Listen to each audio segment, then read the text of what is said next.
Coach, 4-0, how does that sound? It sounds pretty good. I think people a little bit underestimated who we were. I think, we played such a rigorous non-conference schedule that it really made it hard for people to see. We got 9 new scholarship guys, 8 new guys, which we didn't talk about much early. It's taken them some time to gel, but we're starting to play good. This was a very, very tough game. My hat's off to my dear friend Dave Simmons and Coach Dumars and Coach Welch and the staff who did an amazing job preparing their team, and they have a very, very good ball club and as talented on the perimeter as any team I think in our league. Can score in a ton of ways. They're dominant on the offensive glass, and they gave us a ton of shots today, and we're very, very lucky and very, very, very fortunate to come out of Burton Coliseum for the last time, thankfully from my end, who's played a lot of games in here and not come out with a win before they move into their new building, but very thankful to come out of here with a win in a very, very tough Saturday afternoon battle in the South.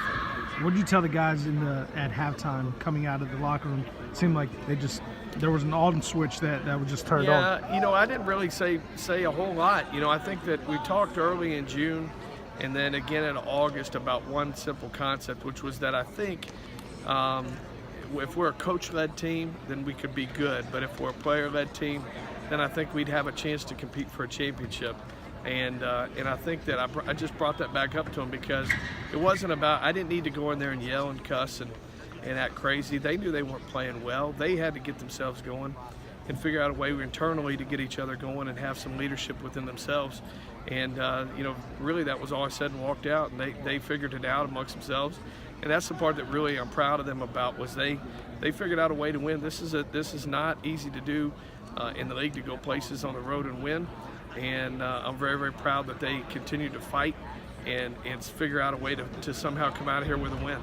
Now, I spoke to Bryson earlier, but you count on him as a distributor, it seemed like, early on. He said that, and he admitted to struggling shooting the ball, but today, 31 points, 10 of 13. Yeah, he's worked so hard over the last year and a half.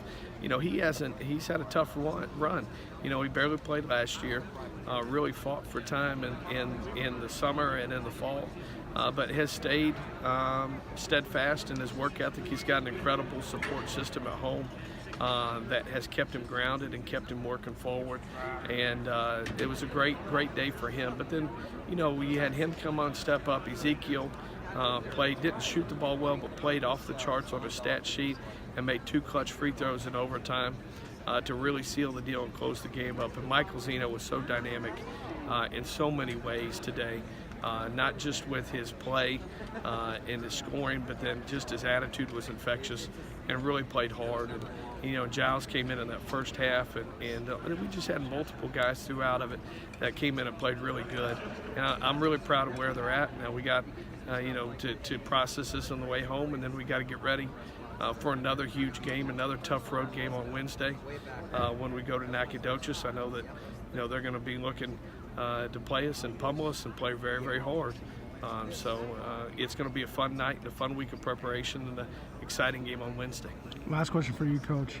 83 wins, now 84. You tie for third most all time. So what does that say? You took this program when really you can count on one hand how many coaches would have been willing to do what you and your staff did. What does that say about you, the dedication from you and your staff, and the dedication that you guys have, not just for this program, but for the entire New Orleans community? Well, it has everything to do with our staff, our coaches that have been a part of what we're doing, and how they've worked with our guys. And it has everything to say about our student athletes. Those guys in those early years who came when we weren't eligible for postseason, that still came to be a part of something bigger, to lay a foundation that would lead hopefully to championships, which it has, to be unselfish and play just for the reason of playing hard and doing the right thing. And that's the part that I think I'm more proud of than anything, is that we've had guys that have come in that have played for the right reasons and done the right things, not looking for any glory, but proud to be a part of a program, proud to represent our city, which is a blue-collar city, a hard-working city. Very, very proud to represent our faculty, our students, our staff, and our alumni. And I've been very blessed to have some great administration that has supported us through this, with Dr. Niccolo and Mr. Derrick and Dr. Foss, that have all those guys have helped us get to the point we're at. But we're a long ways to go, and I'm very humble about the seat that I sit in. I know the guys that were there before me. You know, Tim Floyd, Benny Dees.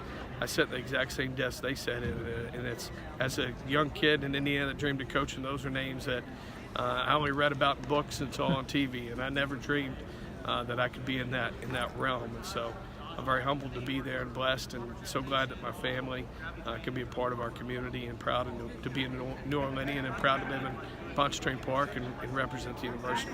Coach, congratulations. Thank you a lot.